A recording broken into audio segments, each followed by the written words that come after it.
여러분 안녕히 주무셨습니까? 참 좋은 아침입니다. 우리 2015년 10월 30일 금요일 말씀으로 드리는 오늘의 번제 함께 합니다.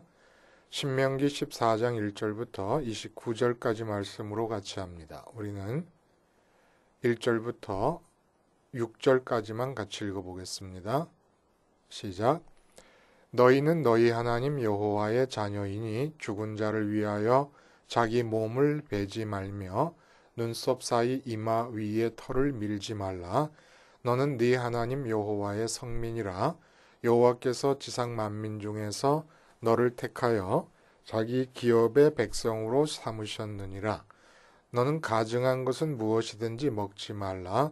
너희가 먹을 만한 짐승은 이러하니 곧 소와 양과 염소와 사슴과 노루와 불구스름한 사슴과 산 염소와 볼기가 흰 노루와 뿔이 긴 사슴과 사냥들이라. 짐승 중에 굽이 갈라져 쪽발도 되고 새김질도 하는 모든 것은 너희가 먹을 것이니라. 네, 나머지 부분은 한번 여러분이 읽어보시기를 바라고, 오늘 이 신명기 14장의 말씀을 중심으로 슬프고 두려운 뜻밖의 삶이라는 제목의 하나님 말씀 증거합니다. 슬프고 두려운 뜻밖의 삶.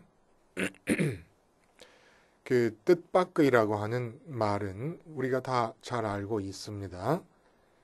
뜻밖의 횡재, 뜻밖의 행운, 그리고 뜻밖의 불행, 그 사고, 그리고 뭐 뜻밖의 만남. 근데 그 뜻밖의 만남이 뭐 좋을 수도 있고 나쁠 수도 있고, 또 뜻밖의 고백을 들었는데 좋을 수도 있고 나쁠 수도 있고, 기대하지 않았다는 뜻 아니겠습니까? 예기치 않았거나 기대하지 않았다. 그런 말이 있어요. 그 골프 선수들끼리 하는 얘기인지 아니면 모든 삶의 분야에 있어서 프로라고 하는 전문인들이라고 하는 사람들에게 서 통하는 그런 말이라고 생각이 드는데요. 프로는 뜻밖의 사건이 안 일어나는 골프장은 오직 천국에만 있다는 것을 알고 있다. 그렇죠? 아무리 탁월한 프로 골퍼라도 어떤 골프 대회에서도 뜻밖의 일이 안 벌어질 수가 없습니다.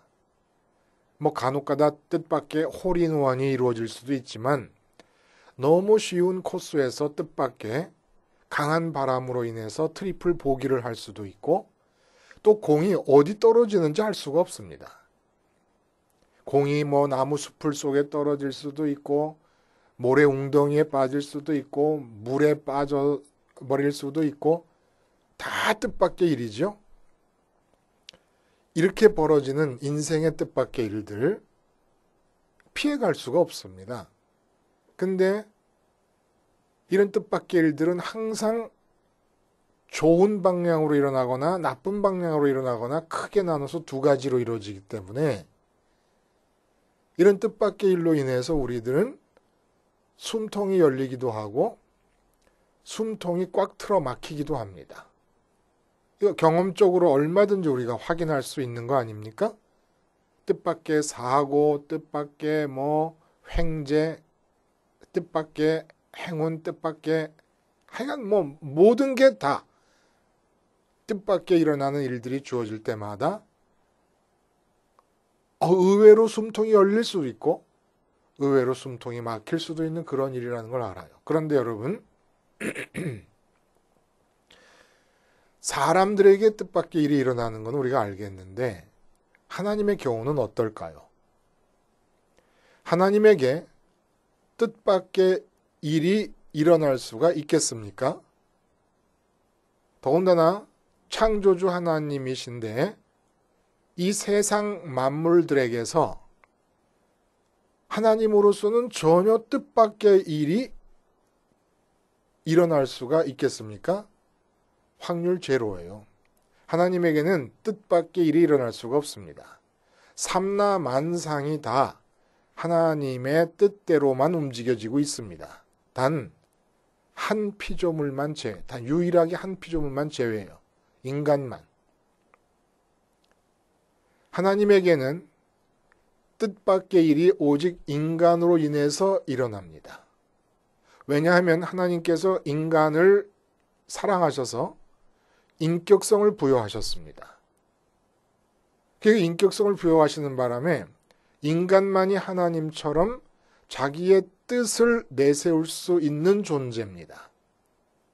근데 이게 어떤 딜레마에 빠지게 되느냐? 내가 삼라만상이 다 하나님의 뜻대로만 움직여지고 있는 이 세상에 살고 있으면서 뜻을 품을 수 있다고 해서 내 뜻을 내세우게 되면 하나님에게는 뜻밖의 일이 일어나게 된다는 거예요. 인격성을 부여하셨지만은 인격적으로 자유롭게 하나님의 뜻을 수용하기를 바라시기 때문에 인간이 자기의 뜻을 내세우게 될 때는 하나님에게 뜻밖의 일이 일어나게 됩니다. 그런데 인간에게 일어나는 뜻밖의 일은 숨통을 열어주는 일일 수도 있고 숨통을 막히게 하는 일일 수도 있습니다. 아마 절반씩 일어나지 않겠습니까? 그러면 하나님에게 우리 인간으로 인해서 일어나는 이 뜻밖의 일, 하나님에게는 뜻밖인 나의 삶, 이건 하나님에게 좋을까요? 나쁠까요? 멸망입니다. 이게 바로 죽음이란지, 이게 그 선악과를 따먹으면 죽는다고 했을 때 그 죽음이라는 거예요. 하나님이 우리 인간들에게 전혀 기대하지 않으신 삶이라는 뜻, 그건 곧 죽음이라는 거예요. 선악과를 따먹게 되면서 모든 인간의 삶이 하나님에게는 뜻밖의 삶이 되었습니다. 우리 삶이 하나님의 뜻으로부터 통째로 상실되어 버린 거예요. 사업의 실패가 상실이 아닙니다. 우리 육체가 죽는 것이 상실이 아닙니다. 내가 병이 드는 것이 상실되는 게 아니에요. 내 육체가 죽는 것이 하나님의 뜻대로라고 하면 상실되는 게 아니에요. 내 사업이 실패하는 것이 하나님에게 뜻밖의 일이 아니라 그러면 그건 실패가 아닙니다. 슬퍼하고 안타까울 일이 아닙니다. 근데 사업에 성공을 해도 하나님에겐 뜻밖의 삶이, 뜻밖의 일이라 그러면 그게 멸망이에요. 그러니까 이 세상 사람들 눈에 어떻게 보이는 일이 일어나든지 간에 세상 사람들은 저주처럼 보인다고 말하더라도 그게 하나님의 뜻 안에서 일어나는 일이면 상실되는 게 아무것도 없는 거예요. 근데 반대로 사람들이 좋다고 여기는 일이 일어났지만은 하나님에겐 뜻밖의 일이라 그러면 하나님이 기대하신 바가 없는 일이 우리에게 일어난다 그러면 멸망입니다. 그리고 그 멸망의 기운이 예고편으로 당장 우리에게 주어질 거예요. 그렇게 한 성공 때문에 나타나게 될 겁니다. 우리 삶에. 걱정, 근심, 불안, 무슨 두려움, 시기, 질투, 싸움, 어떤 식으로든지 평안이 깨지는 일이 나타날 거라는 겁니다. 본문 내용이 뭐냐? 우리가 읽은 부분의 1절, 2절에 죽은 자에 대한 과도한 애도의 표현을 금지하라. 이거는 선민에게 어울리지 않는다. 근데 성민이라는 말을 써요. 거룩한 백성, 성민. 선민이 성민이 되어야 된다. 거룩하다, 구분된다는 뜻 아닙니까? 뭐에서 구분되어야 되느냐? 하나님이 택하셔서 거룩하게 구분되어야 되는 사람들은 어떤 점에서 특히 구분되어야 되느냐? 죽음을 대하는 마음가짐에서 구분되어야 된다. 세상 모든 사람들은 자기의 죽음을 두려워하고 자기와 가까이 있는 모든 사랑하는 자들의 죽음을 슬퍼하는데 택하셔서 구분되어야 될 사람들은 이 죽음에 대한 태도에서 구분되어서 슬퍼하지 말라는 얘기입니다. 내 죽음을 두려워하지 말라는 얘기입니다. 그리고 그 다음 내용이 뭐냐면 본문에서 정한 음식과 부정한 음식에 대한 얘기를 해주십니다. 이건 뭐예요? 앞에서 죽음에 대한 얘기를 했어요. 이 정한 음식과 부정한 음식은 삶에 대한 얘기를 하는 거예요. 음식을 먹음으로써 우리 육체가 살지 않습니까? 앞에서는 육체의 죽음에 대해서 어떤 마음가짐을 가질 것인가를 얘기를 했어요. 근데 지금 이 얘기는 육체가 살아있기 위해서는 음식을 먹어야 되는데 특별히 고기를 먹을 때 정한 음식과 부정한 음식이 있다 이런 얘기예요. 이 얘기가 뜻하는 바가 뭐겠습니까? 음식을 먹음으로써 육체가 살아있고 육체가 살아있음으로써 하게 되는 모든 활동에는 정함과 부정함의 두 캐릭터로 구분될 수가 있다라는 얘기를 하시는 겁니다. 정한 것이 뭐예요? 부정한 것이 뭐예요? 부정한 것은 뜻밖의 일이에요. 내가 음식을 먹고 살아서 이 육체를 가지고 행동을 하는데 하나님이 보시니까 하나님 뜻밖의 행동을 하는 겁니다. 하나님이 기대하신 적이 없어요. 이게 진짜 두려워할 일이다라는 얘기를 본문에 해주고 있는 겁니다. 육체의 죽음은 슬퍼하지 말라는 얘기예요. 두려워하지 말라는 얘기예요. 그럼 진짜 죽음이 뭐냐? 우리가 진짜 슬퍼하고 진짜 두려워해야 될 죽음이 뭐냐? 내 육체가 살아있으면서 하는 행동들이 부정하다. 하나님과 끊어졌다. 다시 말해서 부정하다. 하나님께 오늘 본문에 보면 하나님께서 가증하게 여긴다라는 말. 가증하게. 하나님이 혐오하신다라는 하나님이 혐오하시는 행동을 한다. 하나님에게는 뜻밖의 행동을 하고 있다. 이거를 무지무지 두려워하라는 얘기입니다. 뜻밖의 행동을 피하라는 얘기예요. 뜻밖의 행동이 내가 선민으로서 이 땅을 살아갈 때 제일 두려워해야 될 일이지 육체의 죽음이 두려워해야 될 일이 아니라는 거예요. 육체의 죽음이 세상에서 사람들이 살면서 두려워해야 될 일 중에 가장 우선적이고 가장 강한 두려움을 주는 일 아닙니까? 근데 선민이라 그러면 육체의 죽음 따위를 두려워하지 말고 뭘 두려워해야 되느냐? 내가 하는 사소한 행동 하나하나가 하나님에게는 뜻밖의 일이 되지 않도록 조심하라는 겁니다. 그리고 하나님에게 뜻밖의 일이 벌어지면 이게 진짜 죽음이라는 거예요. 우리가 두려워하고 우리가 슬퍼해야 될 진짜 죽음이 바로 이거라는 얘기입니다. 그리고 그 다음 본문의 내용이 뭐냐 하면은 다시 한번 이름을 두시려고 택하신 곳, 하나님께서 당신의 이름을 두시려고 택하신 곳에서 11조를 먹어라. 11조가 세 가지가 있어요. 첫 번째 11조는 성소에서 일을 하는 레위인들의 생계를 위해서 내 소득에서 11조를 바치는 제1 11조가 있고 제2 11조는 10분의 1을 레위인을 위해서 하나님께 바친 다음에 10분의 9 중에서 10분의 1을 떼가지고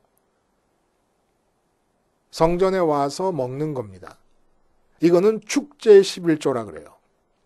하나님이 이름을 두시려고 택한 곳에 와서 하나님 앞에서 즐거워하면서 먹는 거예요. 그리고 제3의 11조가 있습니다. 그거는 제2의 11조를 떼고 나서 떼는 게 아니라 제2의 11조 중에서 7년마다 안식년이 돌아오지 않습니까? 그럼 안식년을 기준으로 3년째와 6년째, 그럼 그 다음에 또 안식년이니까 3년째와 6년째는 축제의 11조를 내가 성전에 가서 먹지 말고 비축해 둠으로써 고아와 과부와 객들과 같은 사람들을 구제하는 데 사용하라.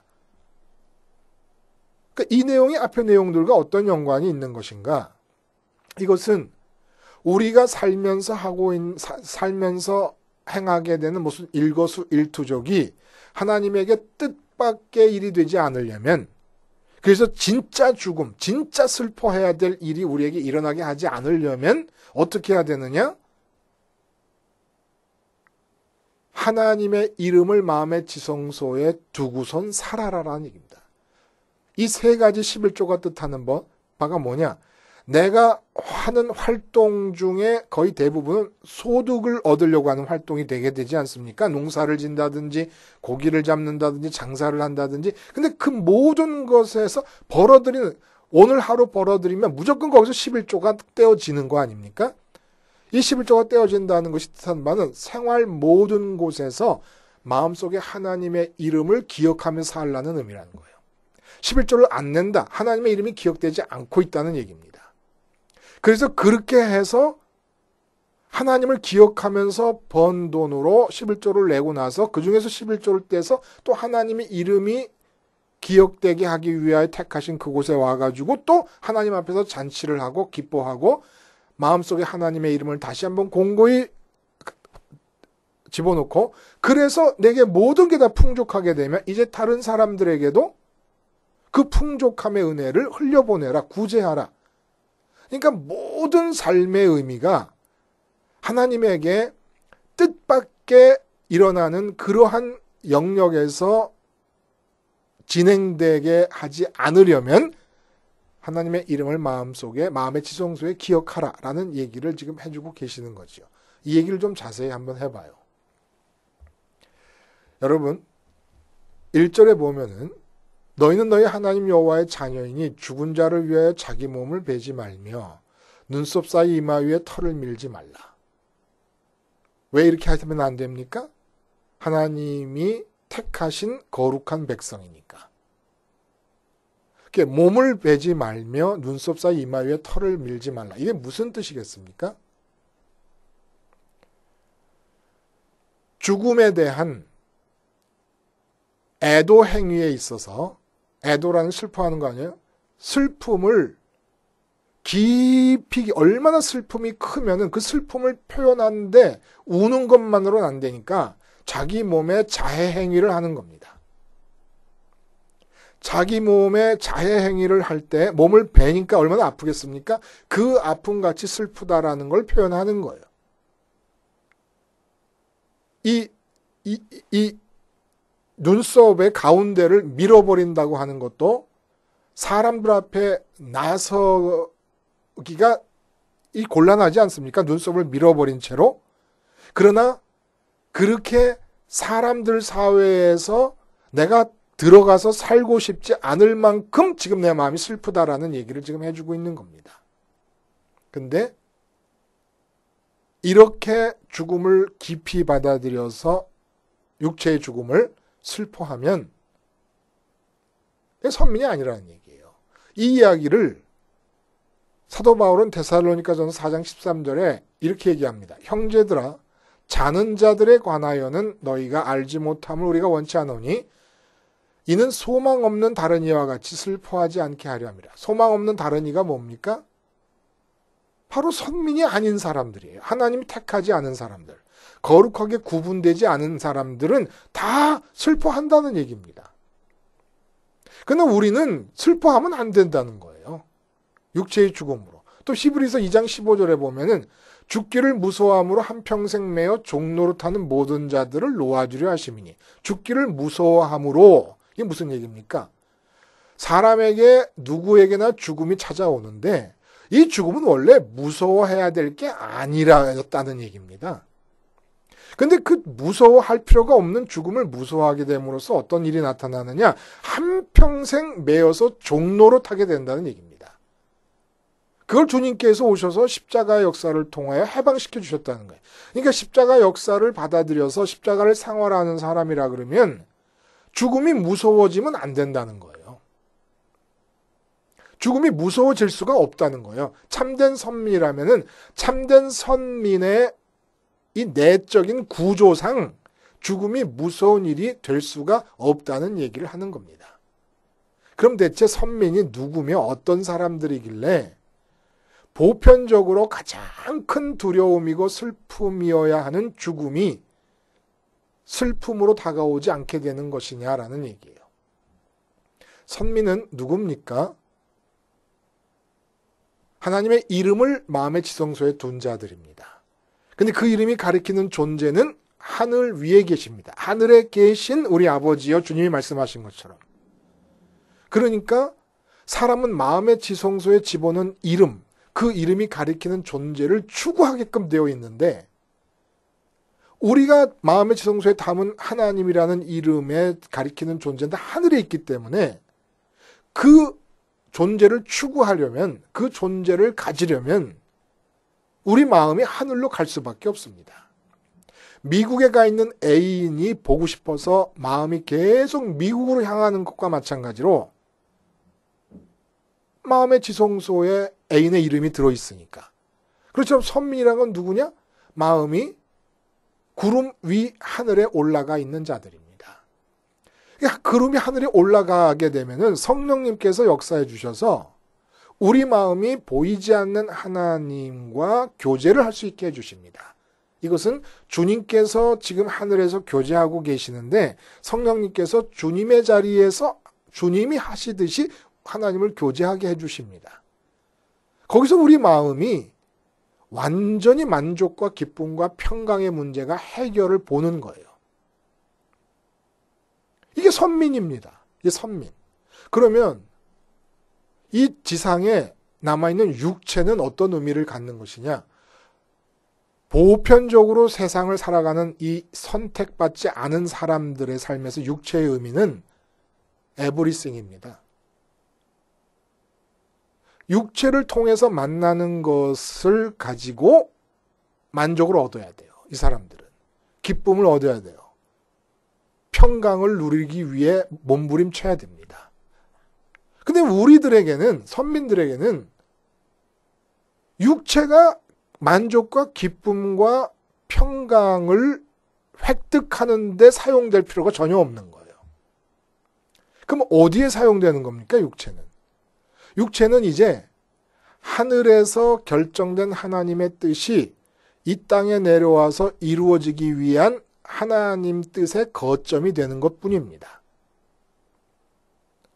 이 이외에 아무런 의미가 없다. 그러니까 육체가 예수님을 믿게 된 이후에도 육체가 이 땅에 남아있게 된다는 것, 선민이 된 뒤에도 육체가 남아있게 된다는 것은 뭘 뜻하느냐?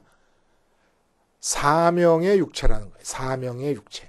기쁨의 육체, 만족의 육체, 행복의 육체가 아니라 사명의 육체라는 겁니다. 이게 선민이라는 거예요. 이 이야기를 우리가 주님에게서 한번 바라보면 주님께서 십자가 위에서 다 이루었다 하십니다. 육체를 갖고 사시다가 육체가 죽는 순간에 다 이루었다라고 하세요. 그러니까 주님에게 육체의 의미는 뭐였냐면은 사명적 육체였을 뿐입니다. 주님의 기쁨과 주님의 만족과 주님의 행복을 위한 육체가 아니었던 거예요. 주님이 그렇다고 만족이 없고 기쁨이 없고 행복이 없고 평강이 없는 분이었냐? 그거 아니에요. 주님의 평강은 풍랑만난 뱃속에서도 잠을 주무실 수 있을 정도의 평강이셨습니다. 그게 어디서 얻게 됐느냐? 하늘에 계신 아버지께 마음을 보내드림으로써 얻었던 거예요.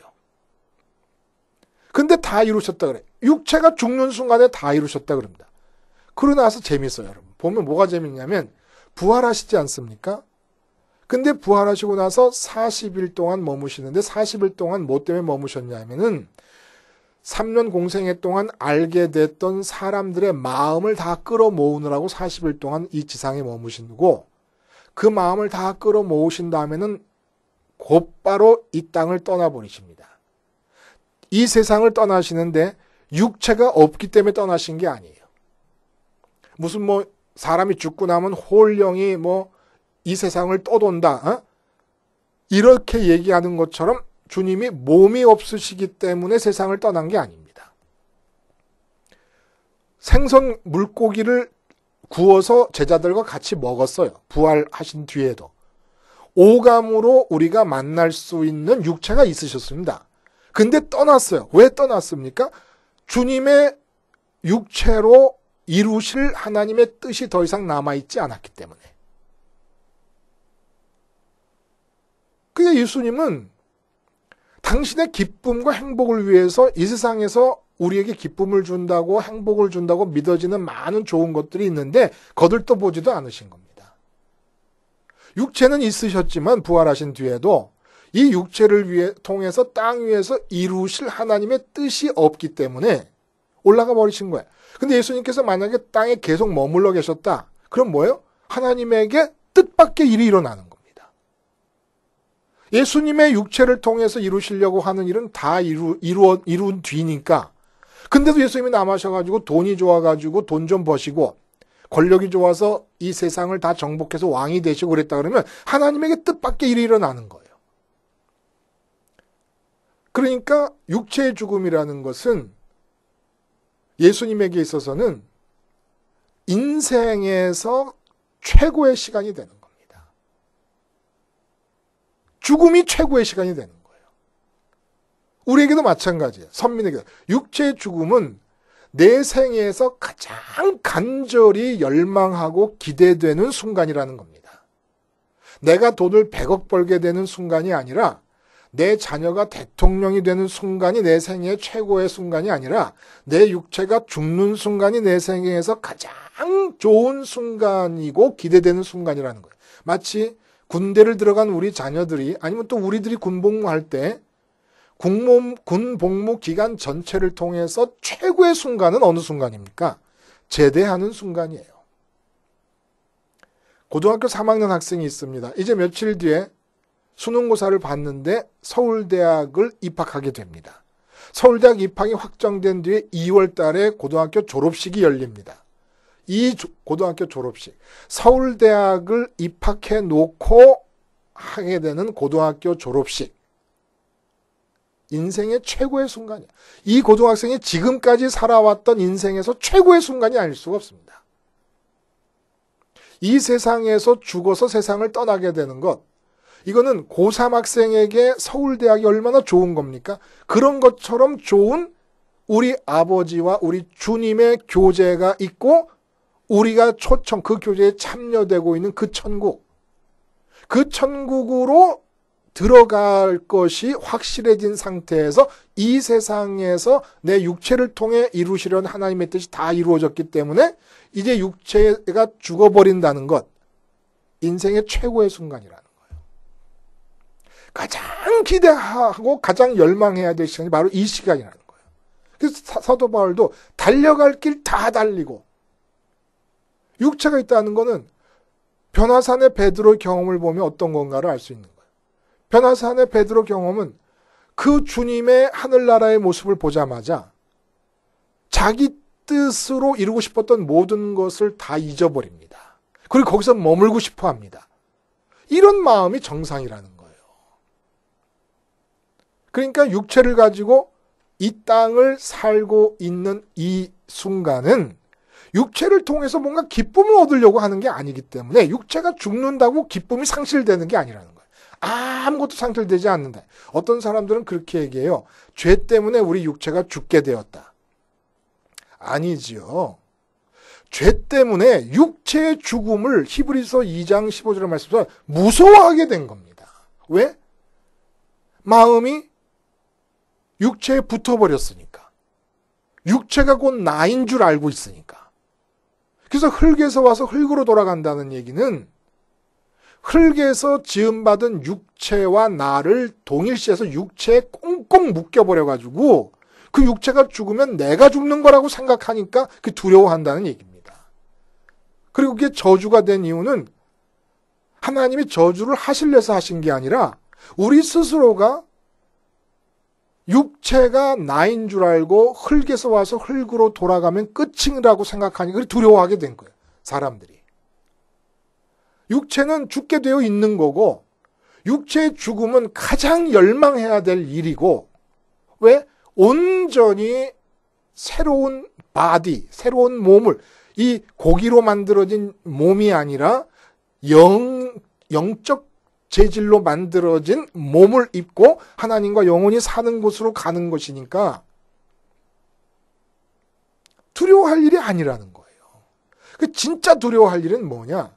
살아있는 동안에 내가 자꾸 하는 행동과 말들이 하나님에게 뜻밖의 말과 뜻밖의 행동을 하는 것, 이걸 두려워하라는 거예요. 그럼 이걸 안 하려면 어떻게 해야 되느냐? 어떻게 하나님에게 뜻밖의 일들이 내게서 일어나지 않을 수가 있느냐? 하나님의 이름을 기억하는 일을 배우라는 거예요. 그걸 본문에서는 하나님 경외하기를 배우라고 얘기합니다. 하나님 경외하기를 어떻게 배웁니까? 그 중앙성소에 가서 배우라는. 중앙성소에 가면 지성소가 있는데 지성소에 법궤가 있어요. 인격적인 하나님의 존재를 상징하는 법궤가 있어요. 그 바깥에 분향단이 있어요. 분향단 기도하는 거, 추구하는 거예요. 떡상이 있어요. 떡상이 뭘 추구하는 겁니까? 마음의 지성소 안에 들여놓은 그 이름이 가리키는 존재로 배부름을 추구하는 겁니다. 그 등잔대가 있어요. 마음의 지성소 안에 들여놓은 그 이름을 얻을 수 있으면 옳은 것이고, 얻지 못하면 나쁜 것이라고 하는 판단이 생길 수 있다는 겁니다. 그게 등잔대, 밝음이에요, 밝음. 이것이 어떻게 이루어집니까? 십자가에서.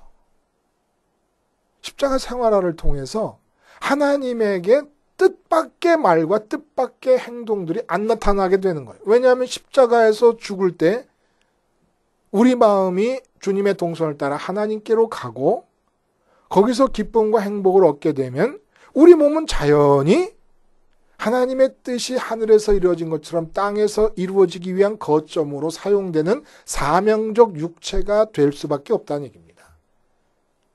십자가 생활화를 통해서만, 그게 바로 오늘 본문에서 하나님 경외하기를 배워라. 하나님 경외하기, 두려워하는 거에 두려워. 근데 하나님이 나를 때릴까봐, 나를 벌 주실까봐 두려워하는 게 아니라 하나님을 잃을까봐, 하나님의 하나님에게 뜻밖의 일을 내가 할까봐 두려워하는 거예요.